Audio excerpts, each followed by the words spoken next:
Depois dos guardiões acenderem as 4 luzes sagradas, surge o Portal da Harmonia Eterna, que dá acesso à Árvore Celestial. Shurato, Rakesh, Leiga, Ryuma e Yoga montam seus Shaktis e viajam pelo portal. E aqui já vem a primeira dúvida. Se a Rakesh, em tese, é a namorada do Shurato, por que ela tá no Shakti do Leiga abraçadinha com ele? Muito moderninho pro meu gosto. Que óbvio então, mano. Indra, porém, não vai facilitar a vida da galera. Ele prepara uma armadilha e algumas bolas de fogo surgem pelo caminho, para atrapalhar os heróis. Shurato não consegue desviar e é acertado por uma dessas bolas, e acaba separado do grupo. O Shurato então acorda num lugar desconhecido. A mulher que o resgatou diz que ele está na Árvore Celestial, num lugar afastado chamado Vila Kizan. Essa mulher se chama Sati e é irmã da Leng. E ela dá um panorama do que anda acontecendo no mundo celestial. Tá tudo se destruindo por causa da falta da Vishnu. Além disso, o povo comprou a história do mestre Indra e geral acha que o rei Shura é o responsável por ter transformado Vishnu em pedra. De cara, Sati não percebe que Shurato é o rei Shura.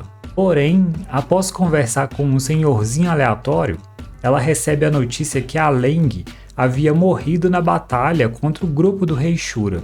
E lembrando-se do Shakti em forma de leão que o Shurato carregava, ela liga os pontos. Ela tenta matar o Shurato movida pela vingança, mas é claro que ela não consegue.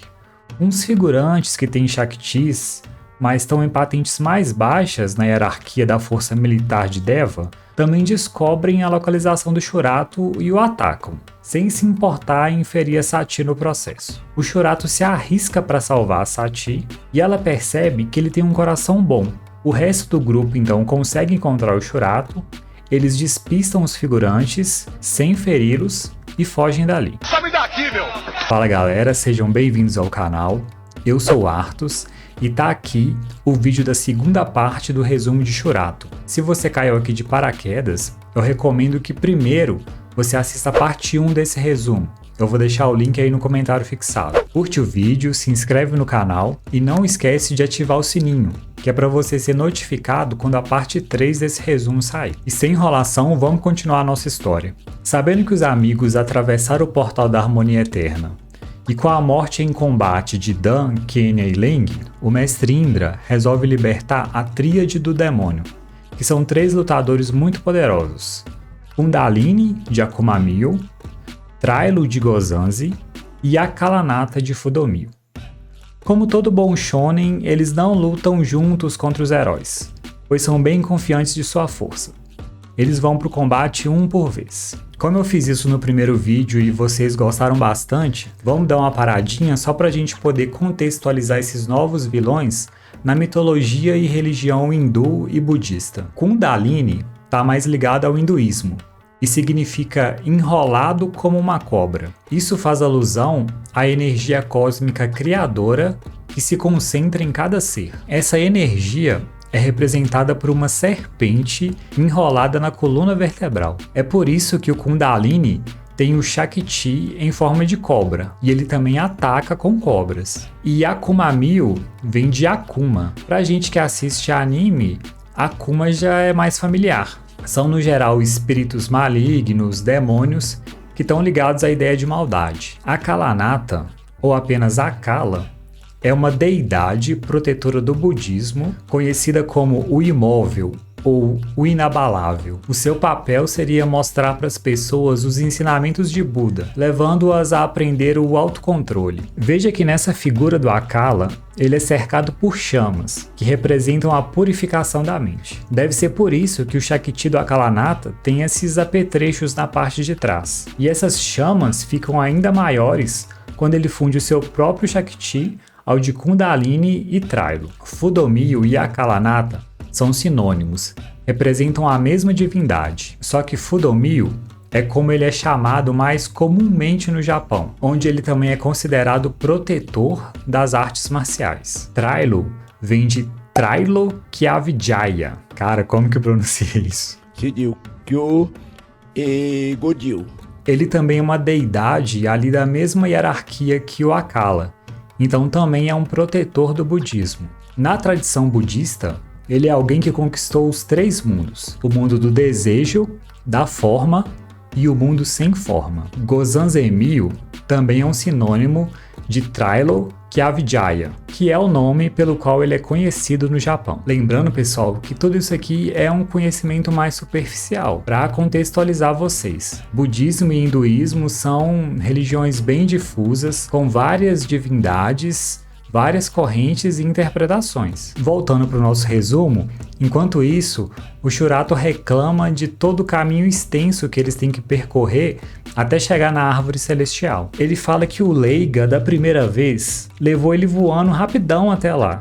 Então por que eles simplesmente não podem ir assim de novo? O Yoga, então, explica que antes eles tinham a ajuda da força espiritual da Vishnu para subir e descer livremente. Mas agora, como ela virou pedra, eles vão ter que ir andando mesmo. Isso joga um pouco de luz num ponto que eu critiquei no primeiro resumo, que é essa geografia toda confusa do mundo celestial. Você não sabe exatamente onde você está e para onde você vai. Para não quebrar muito o ritmo do resumo, eu vou deixar para explicar isso lá nas considerações que eu sempre faço no final do vídeo. A galera então é atacada pelo primeiro integrante da tríade, Kundalini. E aqui não tem boca. Kundalini sola todo mundo de boaça. Os guardiões então apelam para a exclamação de Atena. Quer dizer, eles apelam para a formação mandala. Mas nem isso dá resultado.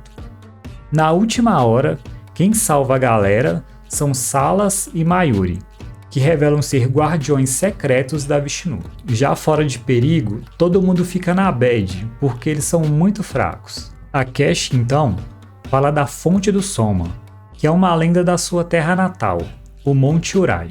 A lenda diz que se uma garota que nasce no mês de Aki rezar junto à fonte, ela consegue dar ao seu amado uma força descomunal. Ela reza junto à fonte quando completa 16 anos e despeja o seu soma na fonte. Aí o seu desejo é ouvido e o amado ganha a força de derrubar montanhas. E a Rakesh, coincidentemente, tem 16 anos e nasceu no mês de Aki.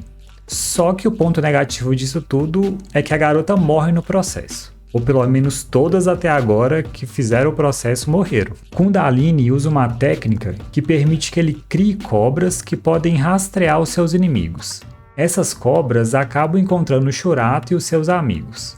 Eles não podem usar os Shaktis porque eles foram muito danificados na luta com o Kundalini e ainda não se recuperaram das avarias. Em desvantagem, Leiga, Ryuma e Yoga são nocauteados. E o Shurato é capturado por uma serpente gigante. A Kesh, vendo o sofrimento dos amigos, vai correndo para a fonte do Soma. Rola um climinha ali, uma música triste, e lembra muito a cena do Ash deixando o Pikachu. O Shurato consegue se libertar e corre atrás da Rakesh, para evitar que ela se sacrifique. Kundalini chega no pagode e os outros 3 guardiões acordam e tentam enfrentá-lo, mas sem poder usar os Shaktis. Os 3 são derrotados porque o Kundalini tem um Soma negro, que é muito poderoso. Já o Soma da galera se baseia na paz, e ele não aguenta muita pressão. Shurato chega à fonte em cima da hora, mas não dá tempo de evitar o sacrifício de Rakesh. Então, o Shakti dele e dos outros 3 é restaurado com a energia que saiu da Rakesh. Promoção muito boa, né? Pague 1 e leve 4. Porque, segundo a lenda, o sacrifício da donzela daria forças para o amado. Mas aqui o efeito se estendeu para geral e todo mundo ficou mais forte. Será que isso é um furo? Ou será que a Rakesh é especial? Na terceira saga, a gente fala mais sobre isso. Kundalini chega no local, mas o Shurato tá full pistola e muito mais poderoso. O resto da galera também chega, e eles usam a formação mandala de novo. Só que agora dá certo. Kundalini, o mais fraco da tríade, é derrotado. Quanto a Rakesh, ela não morreu de verdade. Isso é shonen, mano. Ninguém vai morrer definitivamente aqui. Pausa pra gente ver a galera tomando banho de cuequinha atolada e a Rakesh peladona. E voltando à história, aparece Trilo de Gozanzi, segunda integrante da Tríade do Demônio. Ela é uma mulher muito sádica que usa uma névoa especial para deixar o corpo do inimigo mais pesado. Trilo também tem o poder de usar uma flor que faz o inimigo voltar no tempo. O Shurato acaba caindo nessa técnica e é mandado de volta à Terra, aos instantes anteriores à transmigração feita pela Vishnu, ali naquela hora da voadora no torneio de artes marciais. E a Trilo, de quebra, ainda apaga a memória do Shurato.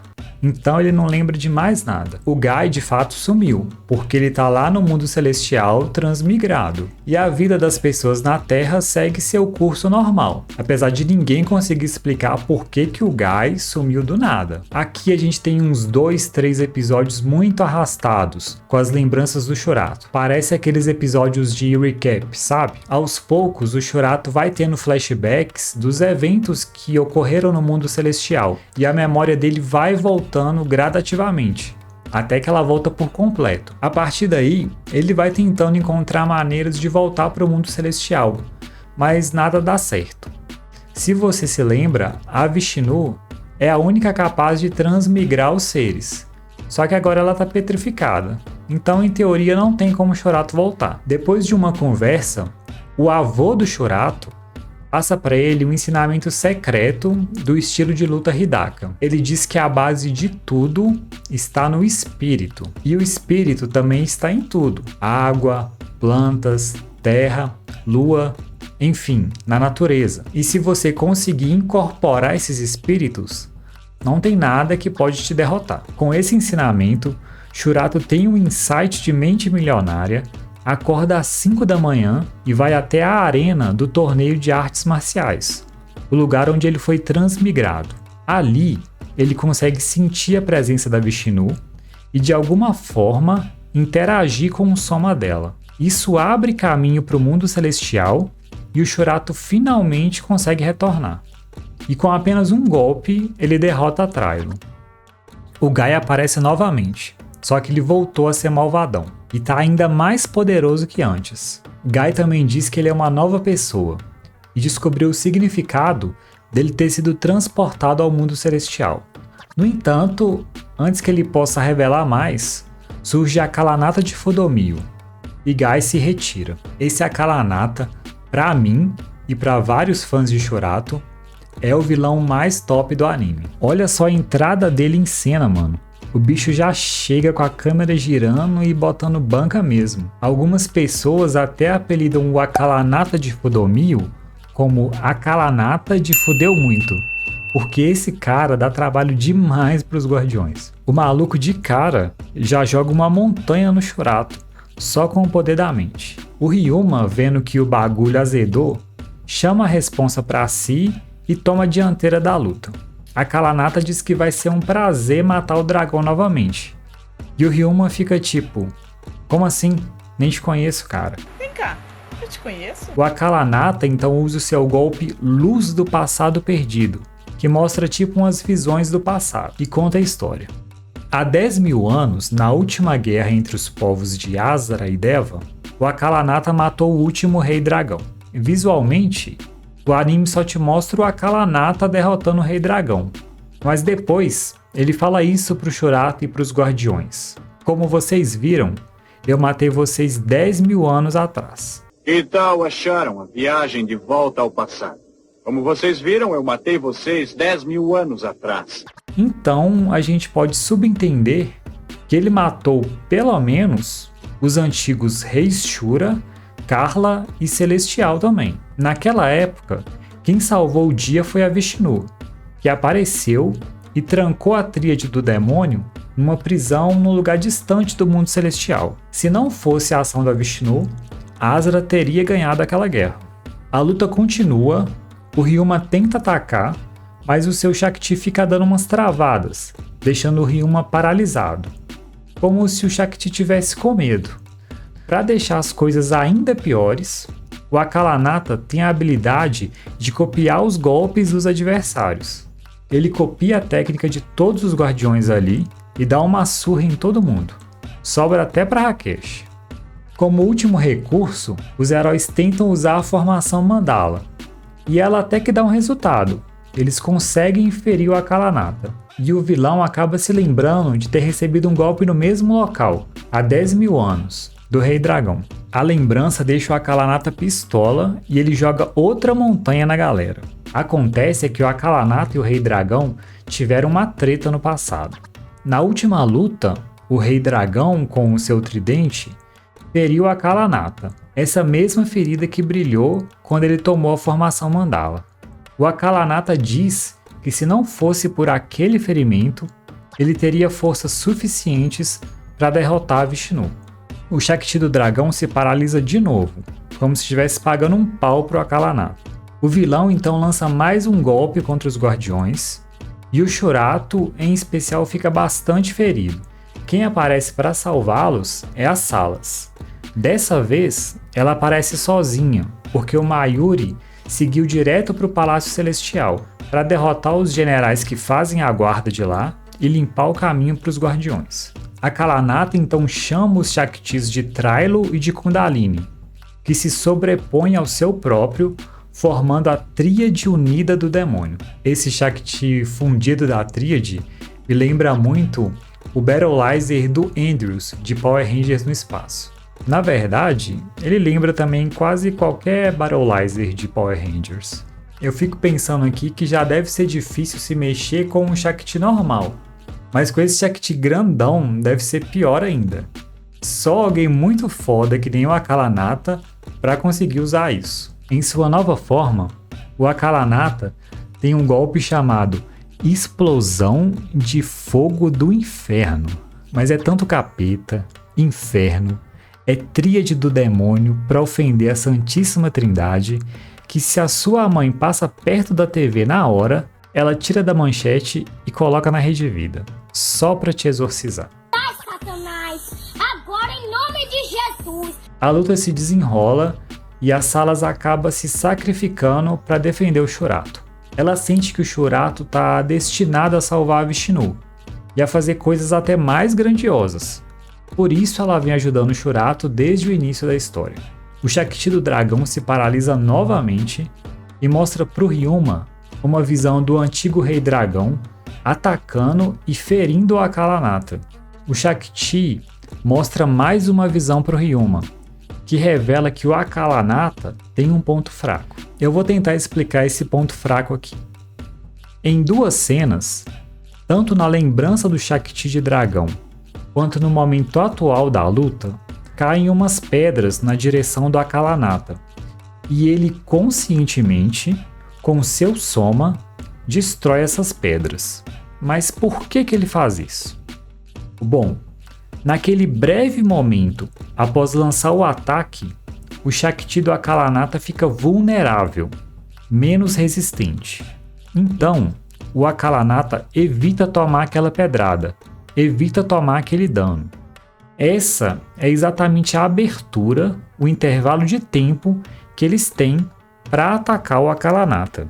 O Ryuma então pede para os companheiros que concedam a ele o seu soma e sai correndo em direção ao Akalanata. Ele lança uma rajada de soma em direção ao Akalanata, que rebate com a explosão de fogo do inferno. No meio daquele pagode, no choque entre os dois poderes, o Ryuma se movimenta rapidamente e consegue fincar o tridente naquela ferida que o antigo Rei Dragão fez, e lança o seu ataque Dragão de Fogo a queima-roupa e finalmente mata o Akalanata. Só que ele acaba morrendo junto também.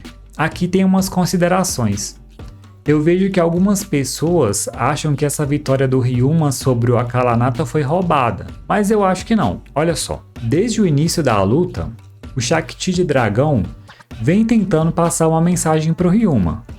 Então, na verdade, aquela paralisia não quer dizer que o Shakti estava pagando pau para o Akalanata. Ele estava querendo transmitir uma mensagem. E você vê que isso acontece durante vários momentos da luta. E o Ryuma aproveita duas vantagens no seu golpe final. A primeira é a ferida causada pelo antigo Rei Dragão. Essa é uma ferida significativa, porque o próprio Akalanata diz que se não fosse essa ferida, ele teria conseguido derrotar a Vishnu. Então pensa, se eu pisar na sua mão machucada, dói mais que se eu pisar na sua mão sadia. certo? O segundo ponto é a vulnerabilidade do Shakti do Akalanata. O Shakti protege o corpo do usuário. Então, se você recebe um golpe quando essa proteção não é efetiva, é como se você estivesse recebendo um ataque diretamente sobre o corpo, sem nenhuma barreira, sem nenhuma defesa, sem nada para diminuir aquele dano. Então, o guardião dito como mais forte lançar um golpe a queima-roupa direcionado para uma ferida em um adversário que está com a proteção reduzida me parece bem coerente. Só que nem tudo é perfeito. Como não é explicada a origem desse ponto fraco do Akalanata, tudo parece que é só uma solução de roteiro mesmo. Se você pensar no Aquiles, por exemplo, ele é invencível, mas tem o ponto fraco no calcanhar, porque a Tétis banhou ele no rio, segurando ele pelo calcanhar. Então aquela parte não foi banhada, por isso que ele é vulnerável. A mesma coisa acontece com Siegfried, na mitologia nórdica. Ele se banhou com sangue de dragão para ficar invulnerável, só que no momento do banho caiu uma folha nas costas dele e aquela área não foi banhada. Então esse ficou sendo o ponto fraco dele. Essa explicação de origem poderia ter tornado toda a cena mais crível. Porque aí eu concordo, o Shakti é vulnerável.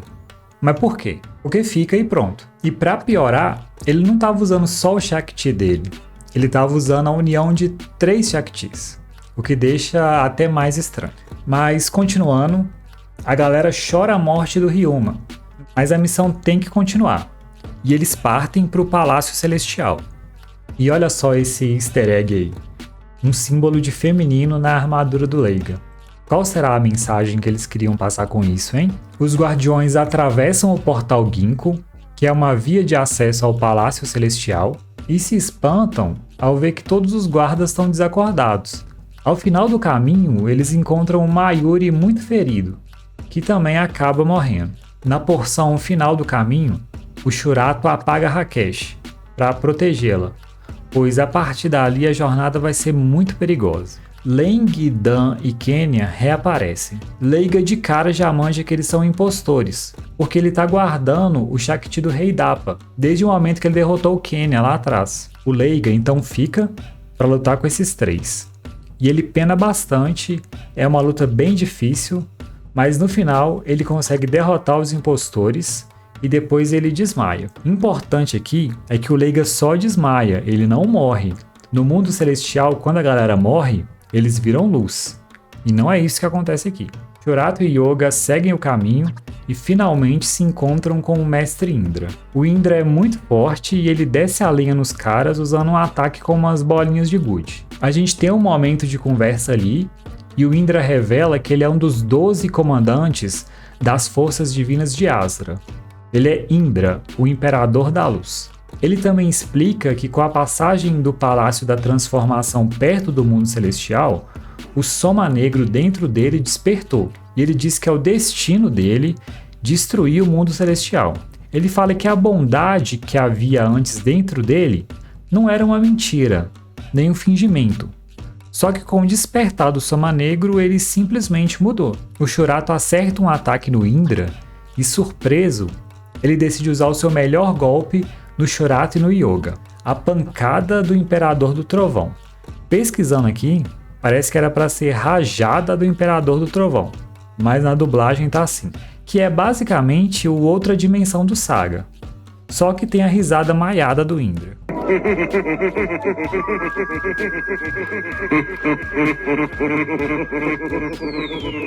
O Shurato fica vagando por essa dimensão e desanima.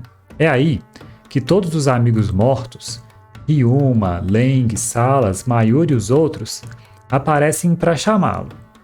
O Shurato, então fortalecido, consegue sair daquela dimensão e chama o Mestre Indra pro X1. Bora um X1 então! Confirma um X1 nós dois, bora! Eu e tu, peito a peito, viado! O Shurato lança um novo golpe com a força da galera e acerta o Indra. Mas o Indra não morre. Quem realmente finaliza o Indra é o Yoga, que o perfura com sua arma, enquanto o vilão carregava o seu golpe. Assim, o Yoga estava merecendo matar alguém de peso, mas foi meio paia, porque o Yoga só roubou o last hit. Shurato e Yoga comemoram e correm para encontrar Vishnu. Mas, para o espanto deles, ela continua petrificada, mesmo com a morte do Indra. Gaia aparece de surpresa e lança um golpe sobre os amigos. Yoga entra na frente para salvar o Shurato e acaba morrendo para proteger o protagonista. O Gai diz que se o Shurato o matar, a Vishnu vai voltar ao normal, pois o Indra transferiu para ele o poder de desfazer o encantamento da petrificação. E o Gai também diz que só quer a destruição de tudo. Até agora a gente não sabe de fato o que aconteceu com o Gai e quais são as suas motivações. A luta é equilibrada. O Shurato consegue desarmar o Gai, mas o Gai usa tipo uma telecinese para controlar a espada e fura a mão do Shurato, para impedir que ele lance o poder de Shura. Enquanto isso, o mundo celestial está se destruindo, e por consequência, o mundo humano também. O povo do mundo celestial então começa a orar, e essas orações chegam ao Shurato, que recupera as forças e volta para a luta. Shurato consegue quebrar parcialmente o Shakti do Gai, mas em troca leva uma espadada na barriga.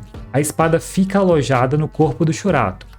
Então o Gai cria uma nova espada de Soma para bater mais no herói. É o Leiga que salva o Shurato do golpe final, mas o Gai corta o Shakti do Rei Karla no meio. Caraca, o Gai tá apelão demais. A Rakesh entra na frente para salvar o Shurato, mas toma uma lambida de espada também. Cara, a Rakesh, ela é raçuda demais. Olha o tanto que ela já apanhou nesse anime para proteger o Shurato. O Gai tá prestes a executar a Rakesh, mas o Shurato se levanta e o interrompe. Com as suas últimas forças, o Shurato retira a espada da sua barriga e parte para cima do Gai. Gai e Shurato se furam mutuamente com as espadas, mas o Shurato lança seu soma a queima-roupa no Gai e consegue derrotá-lo. Gai morre numa luta sem emoção nenhuma e a Vishnu finalmente é libertada do encantamento. Imediatamente, com o seu soma, a Vishnu restaura todo o mundo celestial, que volta a ser florido e brilhante. A Terra, por consequência, também volta ao normal. O que não quer dizer que a Terra virou um lugar bom, ela só tá normal. Além de refazer o mundo celestial, ela cura os ferimentos da Rakesh, do Leiga e do Shurato, e ainda ressuscita os guardiões que haviam sido mortos: Ryuma, Yoga, Leng, Dan e Kenya. Mas como assim?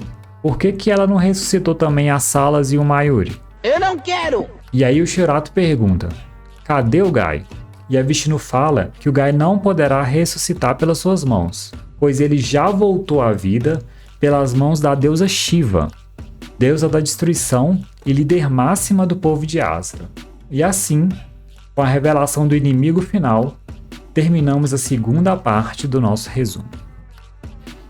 Esse segundo arco de Shurato, em qualidade, não difere muito do primeiro. Aqui o destaque vai para o Akalanata, que é considerado por muitos o melhor vilão da obra. E eu compartilho dessa ideia porque ele é um personagem que impõe respeito, que se mostra em termos de força muito mais poderoso que os Guardiões desde o início, tanto que eles tiveram que fazer uma estratégia para derrotá-lo. Sem falar que a dublagem do Akalanata é ótima. Já as lutas finais, eu acho que elas deixaram um pouco a desejar. O Indra, apesar dele ser mais forte que o Akalanata, ele não demonstra ser assim tão poderoso. Além de que a motivação dele para destruir o mundo celestial se resume a destino. Eu achei isso muito vazio. A luta com o Gai eu também achei muito morninha. E até agora a gente não sabe com profundidade o que move o Gai nessa história. Então, pra mim, continua sendo um arco nota 6 ou 7. É um shonen padrãozinho. Quanto à geografia do mundo celestial, que eu critiquei no primeiro vídeo, com algumas informações que foram reveladas nesse segundo arco, e com a colaboração dos colegas Bruna Meschari, Gustavo Vieira Sá, Pedro Henrique Viegas e Yoshihiro, dá pra entender melhor. No episódio 15, o narrador diz que o Palácio Celestial é o centro do mundo celestial. E também diz que o palácio fica no topo da árvore celestial. Com o propósito de derrotar Indra e salvar Vishnu, Shurato e seus 4 companheiros se dirigem para o Palácio Celestial, centro do mundo celestial. Após duras batalhas, eles conseguem chegar à árvore celestial, no topo da qual fica o palácio. Como isso é dito expressamente, eu vou considerar isso como sendo uma verdade absoluta no universo de Shurato. Quando eles atravessam o Portal da Harmonia Eterna, no episódio 14, o Shurato, quando acorda, pergunta para Sati se ele tá na árvore celestial.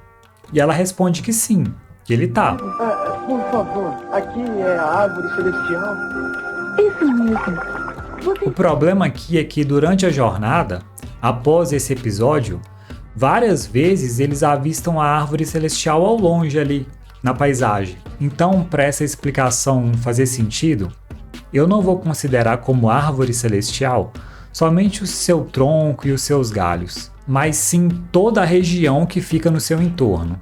E para eu acessar essa região limítrofe, eu vou considerar que a gente precisa atravessar o Portal da Harmonia Eterna, conforme o esquema que está sendo mostrado aí. No começo da história, quando o Shurato é transmigrado para o mundo celestial, o Leiga leva ele para o palácio voando, segurando ele pela mão. Então, eu vou considerar que ele foi transmigrado para um lugar dentro da área da árvore celestial. Mas se é assim, por que eles não voltaram para a árvore voando de novo? Bom, isso também é explicado pelo Yoga no episódio 15. Ele diz que antes, a energia espiritual da Vishnu permitia que eles subissem e descessem da árvore livremente. Só que agora, com a Vishnu petrificada, não tem mais como fazer isso. Eles vão ter que ir na canela mesmo. Parecia tão fácil chegar ao palácio quando Leiga me levou até lá outro dia. Ninguém me disse que teríamos que subir a árvore celestial desse jeito. Outrora tínhamos a ajuda da força espiritual de Vishnu para subir e descer livremente. Mas agora isso é impossível. E agora pare de resmungar e vamos andando, queridinho.